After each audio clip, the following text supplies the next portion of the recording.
4 წელი და 6 თვე საქართველოს ყოფილ შინაგან საქმეთა მინისტრს თბილისის საქალაქო სასამართლომ თავისუფლების აღკვეთა მიუსაჯა. იგი დამნაშავედ 26 მაისს ძალადობით ან იარაღის გამოყენებით უფლებამოსილების გადამეტებაში ცნეს.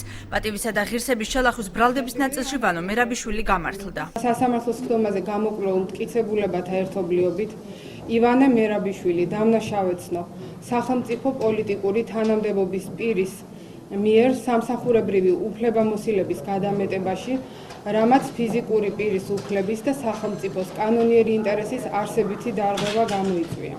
საქმის მთავარმა პროკურორმა ნათია მეზვრიშვილმა სასამართლოს გადაწყვეტილება სამართლიანად მიიჩნია. მერაბიშვილის ადვოკატი გიორგი ჩივიაშვილი ამბობს, რომ განაჩენს ზემდგომ ინსტანციებში გაასაჩივრებს. არ ვეთანხმებით დღეს მიღებულ განაჩენს, განმტკუნებელ განაჩენს.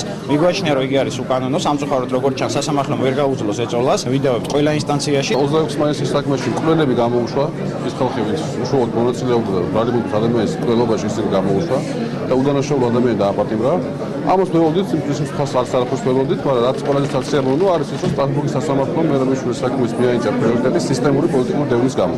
ეს ნიშნავს, რომ ჩვენ ძალიან მალე ვერთ მაღალ სასამართლოში სხვა განაჩენს ვნახავთ. მოსამართლის გადაწყვეტილებას საქალაქო სასამართლოს ეზოში ხმაური მოჰყვა. ერთმანეთს მერაბიშვილის მომხრეები და მოწინააღმდეგეები დაუპირისპირდნენ. ინციდენტისას 5 პიროვნება დააკავეს. პროცესის დაწყებამდე კი სასამართლოსთან აქცია გაიმართა. მისი მონაწილეები ვანო მერაბიშვილისათვის სასჯელის უმაღლეს ზომას ითხოვდნენ. მოსამართლოს ვთხოვთ, რომ ვანო მერაბიშვილი დაისაჯოს კანონის უმაღლესი ზომი და მიესაჯოს უმაღლესი ნორმა.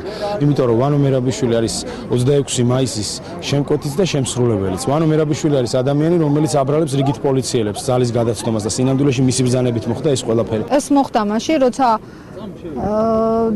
გამოდიოდით სასამართლო დარბაზიდან, შემოიჭრენ ეგრეთ წოდებული პოლიტპატიმრები, ხულიგნები და გადმოვიდნენ შეურაცხყოფელ ფრაზებზე.